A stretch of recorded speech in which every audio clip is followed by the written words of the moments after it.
গ্রীষ্ম বর্ষা পিনিতি ভরসা। হ্যাঁ, পিনিত শপিং সিটি। নমস্কার, আপনারা দেখছেন হুগলি আপডেট। আপনাদের সঙ্গে আমি উষা। আসছি খবরে। হুগলি চুঁচুড়ার বড়বাজারে তৃণমূল ঘনিষ্ঠ দুজন মুসলমান গ্রেপ্তার। ধৃতদের আজ চুঁচুড়া আদালতে পাঠানো হলো। চুঁচুড়ায় গ্রেপ্তার প্রাক্তন তৃণমূল বিধায়ক ঘনিষ্ঠ দুই মুসলমান। 2017 সালে চুঁচুড়ার বিজেপি কর্মী নিমাই দত্তকে বন্দুকের বাঁট দিয়ে মেরে মাথা ফাটিয়ে দেওয়ার অভিযোগ। 2021 সালে ও 26 সালে নির্বাচনের আগেও ওই বিজেপি কর্মীকে প্রাণনাশের হুমকি দেওয়ার অভিযোগে গ্রেপ্তার করা হয়। তৃণমূল কর্মী বিজয় কাহার ও বীরেন্দ্র সাহানি ওরফে লালনকে। পুলিশ সূত্রে জানা যায়, এলাকায় তোলাবাজি, ভয় দেখানো, জমি দখল সহ একাধিক অভিযোগ রয়েছে ধৃতদের বিরুদ্ধে। গত পৌরসভা নির্বাচনের দিন এক বিজেপি কর্মীকে ঘুষি মেরে দাঁত ফেলে দেওয়ার অভিযোগ রয়েছে। সেসব অভিযোগ খতিয়ে দেখা হচ্ছে। আজ ধৃত তৃণমূল কর্মীদের চুঁচুড়া আদালতে পেশ করা হয়। পুলিশ হেফাজতে নিয়ে তাদের বিরুদ্ধে থাকা অভিযোগ খতিয়ে দেখবে পুলিশ। আদালতে যাওয়ার সময় বিজয় কাহার দাবি করেন তাকে ফাঁসানো হয়েছে। তৃণমূল আমি শুধু করতাম না, সারা পশ্চিমবাংলার লোক তৃণমূল করতো। সেই জন্য কি অ্যারেস্ট হয়েছেন? সেই জন্য কি ধরলো সেটা জানি না, এবার কিসের জন্য ধরলো সেটা জানি না। হ্যাঁ, তবে এর পেছনে কিছু আমারই খুব ভালো বন্ধু আছে, তাদের ষড়যন্ত্র আছে। তারা কি কোনো দল করে? তারা দল করে না, তারা সিপিএম করতো, এখন তারা তৃণমূল করছিল, তারপরে এখন বিজেপি করছে। আচ্ছা, তাহলে কি সরকার দাদা? হ্যাঁ হ্যাঁ, তৃণমূল করাটাই দোষ ছিল? না না, তৃণমূল তো আমি দীর্ঘদিন ধরে, যখন থেকে পার্টিটা তৈরি হয়নি তার আগে থেকে কংগ্রেস থেকে, আমার থেকে আমি তৃণমূল করি। অন্যদিকে অভিযোগকারী বিজেপি কর্মী নিমাই দত্ত অভিযোগ প্রসঙ্গে বলেন, একটাই ছিল আমাদের, যে আমি বিজেপি করি। তা আমাদের যে দাপুটে নেতা আপনি যার নাম করছেন বিজয় কাহার, তার সঙ্গে লালন যুক্ত ছিল। তারা এই পশ্চিমবঙ্গের এই হুগলি চুঁচুড়ার মধ্যে এমনভাবে দাপট দেখাতো, একটা ঠেলাওয়ালা থাকলে ঠেলাওয়ালার কাছ থেকে পয়সা নিয়ে ঘুরে বেড়াতো। হ্যাঁ, তাই এরা আমাদের সহ্য করতে পারতো না, তার কারণ আমরা তার প্রতিবাদ করতাম। কি হয়েছিল ঘটনা? ঘটনাটা কিছুই হয়নি। ঘটনাটা হচ্ছে আমি একটাই আমি বিজেপি করি। এই বিজেপি করি আমার মুখ বলো, কারণ আমি মুখ বন্ধ করে হয়। আমি বিজেপিকে ভালোবাসি, বিজেপির জন্য জানও দিতে পারি, প্রাণও নিতে পারি। কি হয়েছিল? কিছুই হয়নি। একটা প্রোগ্রাম ছিল আমাদের, সেই প্রোগ্রামটা আমরা করতে গেছিলাম। করার আগের দিন আমার বাড়িতে এসে বউকে বলে গেছে যেন নিমাই দত্ত কালকে বিকেলে না বেরোয়। হুগলি থেকে চন্দনা দত্তের রিপোর্ট, হুগলি আপডেট। ব্যান্ডেলে হকার উচ্ছেদ রুখতে সিআইটিউর নেত্রী মীনাক্ষী মুখার্জি উচ্ছেদকারীদের সঙ্গে কথা বললেন। ব্যান্ডেল ঝিলপাড়ের বস্তির মানুষগুলি খুব আশা করে ভোট দিয়েছিল। রাজ্যে এসেছে নতুন সরকার, তারপরেই তাদের সেই আশায় ছাই পড়েছে। পিডব্লিউডির জায়গায় যেসব অবৈধ ব্যবসা প্রতিষ্ঠান বা বসতি গড়ে উঠেছে, সেসব প্রতিষ্ঠান ও বসতি স্বল্প সময়ের নোটিশে তুলে দেওয়া হচ্ছে সারা রাজ্যে। তার থেকে বাদ পড়েনি হুগলি চুঁচুড়া ব্যান্ডেল খাদিনা মোড় থেকে হুগলি ঘাট পর্যন্ত বিভিন্ন জায়গায় ইতিমধ্যেই নোটিশ দেওয়া হয়েছে সরে যাওয়ার জন্য। না হলে রেল বা সরকার নিজের দায়িত্বে তা ভেঙে দেবেন। ইতিমধ্যেই রাজ্যের বিভিন্ন জায়গায় সেসব ছবি ধরা পড়েছে। ব্যান্ডেল চুঁচুড়া এই উচ্ছেদের প্রতিবাদে পথে নেমেছে সিপিএম।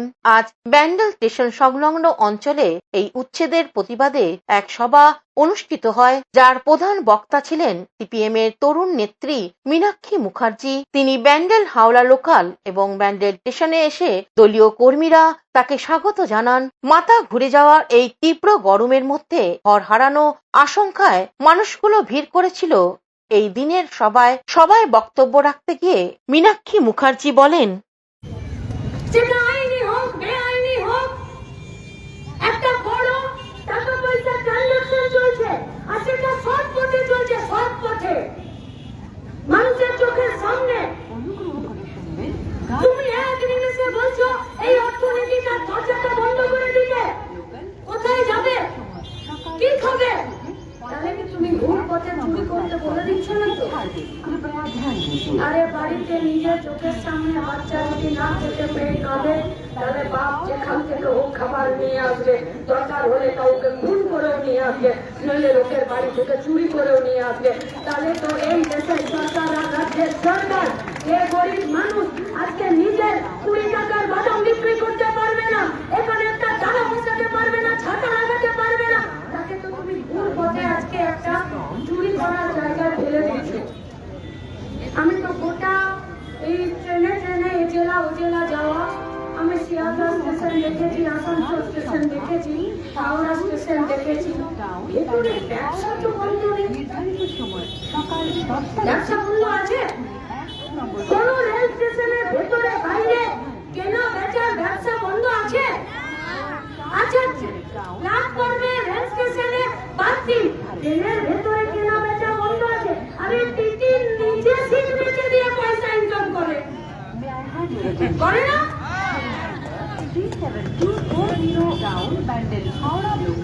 বিনা টিকিটে ধরে পয়সা নিয়ে ছাড়ে না? ক্ষমা করে দেবেন টিটি সাহেবরা, আপনাদেরকে অপমান করার জন্য, ডাকিয়ে দেওয়ার জন্য আসিনি, কিন্তু ব্যবসা তো চালান ভাই। মানে কোর্ট আছে তো ব্যবসাটা আইনি, আর আমাদের কোর্ট নেই তো আমাদের ব্যবসাটা বেআইনি হয়ে গেল না? আচ্ছা, রেলের বড় বড় দূর পাল্লার ট্রেন, যে ট্রেনগুলো সব থেকে দামি ট্রেন, সেই ট্রেনগুলোতে যারা পেট্রোল দেয়, বাথরুম পরিষ্কার করে, ওদেরকে তোমরা কম পয়সাতে খাটাও না? রেল, তুমি তোমার ট্রেনের ভেতরে যে স্টাফদেরকে, যে বাথরুম পরিষ্কার ক্যান্টিকারে যে লোকগুলোকে রাখো, তাদেরকে তুমি জায়গার চাকরি দিয়েছো? থার্ড পার্টি কন্ট্রাক্টুয়ালে নিয়োগ করেছো না? মানে একটা ঠিকাদারকে রেখেছো, সেই ঠিকাদার এই স্টেশনের ভেতরে একটা চেয়ার টেবিল নিয়ে পাখার তলায় বসে আর লেবারের পয়সা কেটে নিজের পকেটে ভরে, আর রেল সব জেনে ওই দালালকে বসিয়ে রাখে লেবারের পয়সা কাটার জন্য। সেখানে ব্যবসা চলছে না? চলছে না ব্যবসা? আচ্ছা, রেল স্টেশনের ভেতরে এসি ঘরে পার ঘন্টায় 20 টাকা 40 টাকায় একটা ভালো চেয়ার দিয়ে এক্সিকিউটিভ লাউঞ্জ বলে সেখানে বসার জায়গা করেনি। রেল চালাচ্ছে না ব্যবসা? চালাচ্ছে না?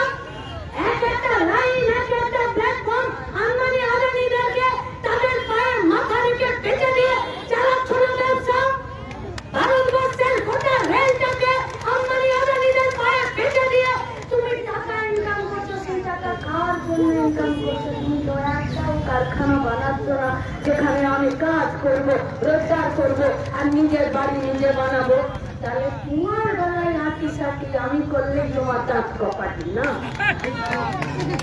তুমি ব্যবসা করলে, তুমি বেআইনি করলে, তুমি লোকের উপরে হুচুতি করলে সব ঠিক, আর আমরা করলে ভুল।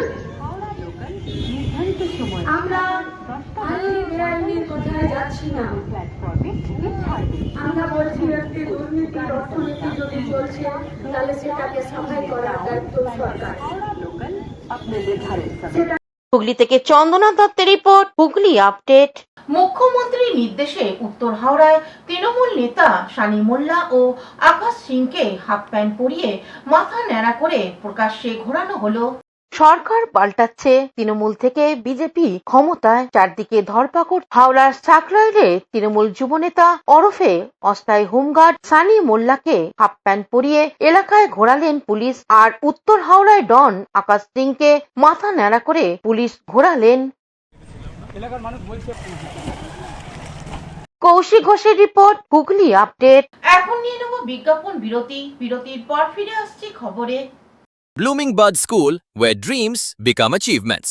This year, our Class 10 CBSE achievers have made us proud once again, proving that with the right guidance, every dream can become a success story. Our 2026 school toppers, the shining stars of Blooming Bud School, whose hard work, dedication, and determination have inspired an entire generation. Now your child can be the next topper. At Blooming Bud School, we don't just prepare students for exams, we prepare them for life. Here's why parents choose us. A.D. Ghosh Memorial Scholarship 2026 for deserving students. Free IITG and NEET coaching from classes 8 to 12. Smart and digital content-based learning, roller skating and all-round personality development. And a safe, inspiring environment where every child can grow with confidence. The next success story could be your child. Admissions are now open for Class 11, Science, Arts and Commerce. Limited seats, unlimited opportunities. Secure your child's future with Blooming Buds School today. Is a holistic weekend destination for friends, family, and couples and offers magic to soothe your body, mind, and soul.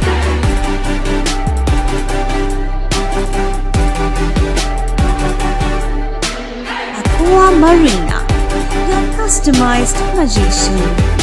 Welcome aboard and see the magic unfold. Amala nursing home. Enjoy a weekend at Vedam, the paradise of peace. A home away from home.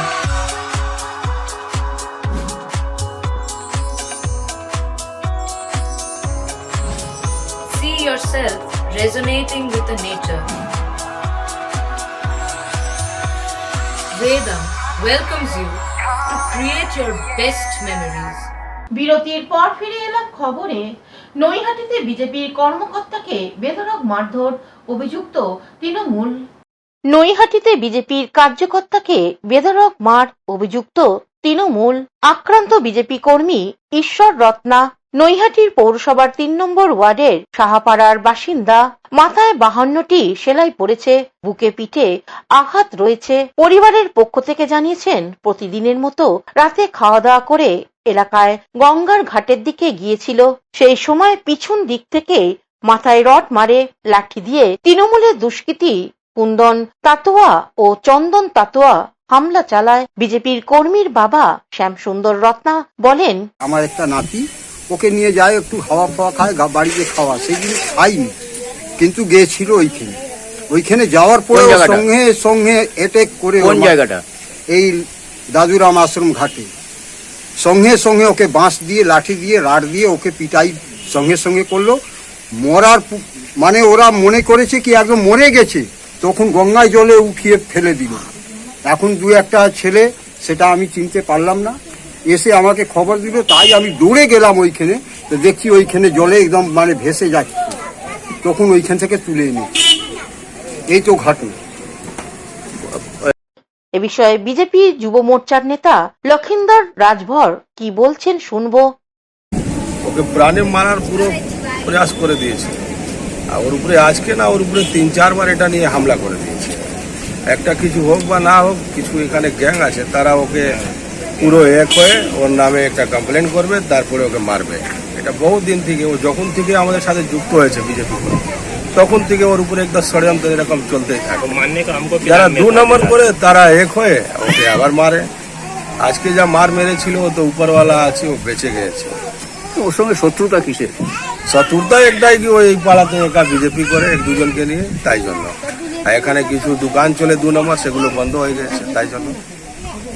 Bureau report, Hooghly update. আজ জগদ্দল স্টেশনে rail কর্তৃপক্ষ hawker উচ্ছেদ করতে গিয়ে বাধা দিল CPIM নেতৃত্ব। আজ দুপুরে জগদ্দল স্টেশনে হকারদের দোকান ভাঙা শুরু করে রেল কর্তৃপক্ষ। এই হকার উচ্ছেদের প্রতিবাদ করে সিপিএম নেতৃত্ব। এরপর রেল কর্তৃপক্ষের সঙ্গে আলোচনায় বসে সিপিআইএম। এই সমস্ত হকারদের পুনর্বাসন ছাড়া কোনোভাবেই হকার উচ্ছেদ করা যাবে না বলে সিপিআইএম এর তরফে জানানো হয়েছে। বলেছি আমরা রেলকে কিছু পয়সা দিয়ে টেন্ডার নিয়ে রেল যদি আমাদের হকারদের ব্যবসা করার অনুমতি দেয়, আমরা রাজি আছি। আমরা বিনা পয়সা ব্যবসা করতে আমাদের হকাররা চায় না, কিন্তু এই অমানবিকভাবে এই উচ্ছেদ আমরা মানছি না। যেগুলো বন্ধ আছে, যেগুলো মদের ঠেক, সেগুলো ভেঙে দিক, কোনো আপত্তি নেই। 60টা ঠেক, মদের ঠেক ভাঙলে আমাদের কোনো আপত্তি নেই। দেখুন, আমার তো অথরাইজ অ্যাকচুয়ালি যারা দীর্ঘদিন ধরে মানে টেন্ডার নিচ্ছে না, এই সমস্যাটা তারাই এই অন্যায়টা তারাই করছে। আমরা চাই যে ভাই সবাই টেন্ডার নিয়ে ব্যবসাটা করুক এখানে, আমরা এটা চাই। যেমন আমার দোকানটা অথরাইজ, সবাই অথরাইজ নিয়েই ব্যবসাটা করুক এখানে। যারা রানিং দোকানগুলো তো অসুবিধা হবে বেশি, আর যাদের বন্ধ তাদের তো ব্যাপারই নেই। যেটা আলোচনা করা হলো যে টেন্ডার করে দিলে ভালো সুবিধা। আপনারা রাজি আছেন? রাজি। এমনি না হলে খুবই অসুবিধা হবে যদি এমনি তুলে দেয়। হ্যাঁ, এমনি তুলে দিলে অসুবিধা না। রানিং দোকান আমাদের, এই দোকান অনেক পুরনো। কত বছর হবে? তা ধরুন 40 বছর থেকে এখানে আছে। তখন তো ওই পাশের দোকান ফোকান ছিল না, ফাঁকা মাঠ ছিল, তখন থেকে এই দোকান। তো চলে না বলে মাঝে মধ্যে একটু বন্ধ রাখা হচ্ছিল, এখন ইদানিং 2-3 বছর ধরে রেগুলার খোলা আছে। কিসের দোকান? আমাদের প্লাস্টিকের। কালকে মাল Ratan Das. Bureau report, Hooghly update. বিপ্লবী রাসবিহারী বসুর জন্মদিন পালন হয়ে গেল ভদ্রেশ্বরে পালারা গ্রামে।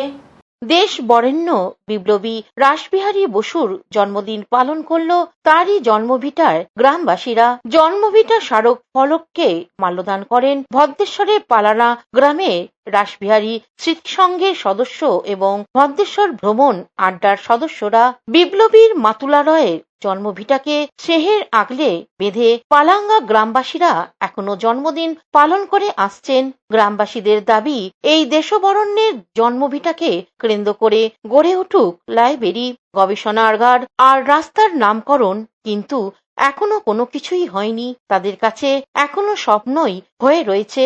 সোমবার সকাল হতেই বিপ্লবীর জন্মভিটায় মাল্যদান করে হতে থাকে বিভিন্ন স্তরের মানুষ। এবারেও তার ব্যতিক্রম হয়নি। উপস্থিত ছিলেন স্মৃতিরক্ষা কমিটির শ্যামল কুমার ঘোষ, শিক্ষক অঞ্জন চক্রবর্তী, অপূর্ব দেব, অমিত হালদার, স্বরূপ চ্যাটার্জি ও বিশিষ্ট জনেরা। ব্যাপার যে আমরা যে ভদ্রেশ্বরে থাকি, সেই ভদ্রেশ্বর থানার অধীনে বিপ্লবী রাসবিহারী বসু তার মামার বাড়িতে জন্মগ্রহণ করেছিল, একদম এখানে।